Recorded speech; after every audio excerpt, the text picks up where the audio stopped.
So this week I thought I would carry on from my video from last week and discuss the factors that you need to consider when upgrading your home audio setup.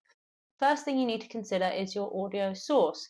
Will you be playing your music via vinyl records or CDs or via streaming? When considering these factors, you should think about whether you want an analog or a digital sound. Now, the difference between analog and digital is analog will produce a warm, smooth, and natural sound. Usually, you would listen to vinyls and you would listen to a whole album at once. The ease of use with digital streaming is that you could listen to any genre of music from different artists one after another. So analog might be more complicated to set up and there's more components, but that also means that there's more components that you can upgrade over time and improve your sound and alter it to the specific genre of music that you might be listening to. Whereas digital and streaming music, you can listen to any genre of music at any time via Spotify or Tidal or whichever streaming service. The next factor you should consider would be the size of your listening room. One example of a small listening space might be your office setup at home.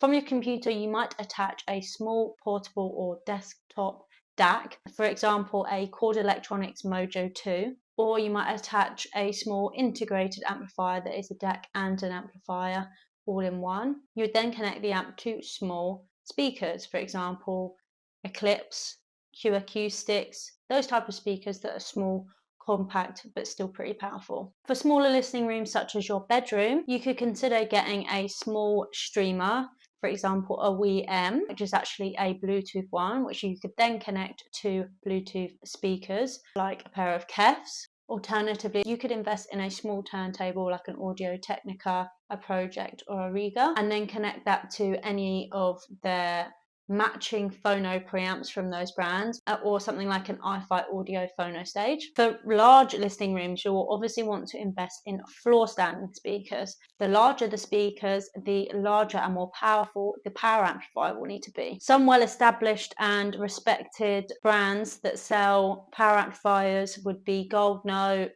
Name, Macintosh, which are all at various different price points. Another factor that you should consider before setting up a hi-fi system would be the genre of music that you plan on listening to.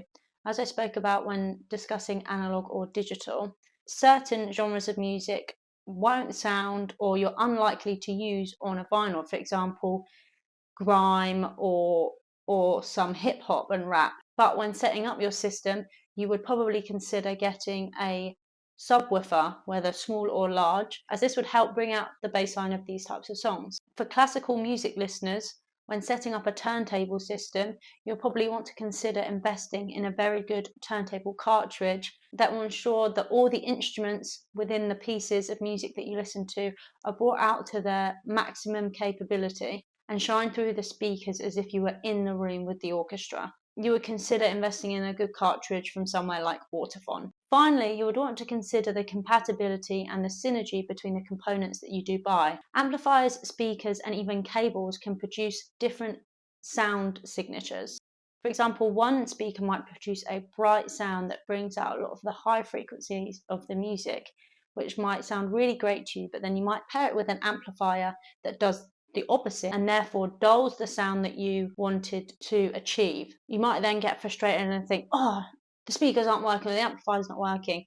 And that's very rarely the case. It's more likely that you've paired a speaker and an amplifier together that probably don't work for what you want to achieve. In order to understand the synergy between the components and build a system, especially a larger system that works for you, I would recommend doing some research, going online and reading any audio forums or even some brands' websites and social media where they might answer questions. Or you would pop into your local hi-fi store or give them a call, speak to any professionals that you can, ask them for any advice, tell them which speakers and amplifiers you are considering buying. If they actually specifically sell those amplifiers and speakers, they might also be able to give you a demonstration in their store, and then you might be able to hear the full system before you even buy it. The synergy and compatibility between components is something that is quite complicated, and it's something I plan on going into more detail about soon.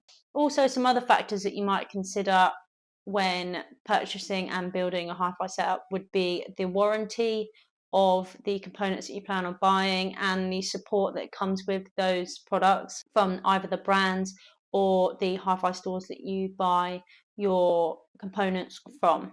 There are also other aspects of hi-fi that I haven't gone into detail about in this video. For example, hifi, which is headphone setups where you might have a headphone amplifier and a nice pair of headphones.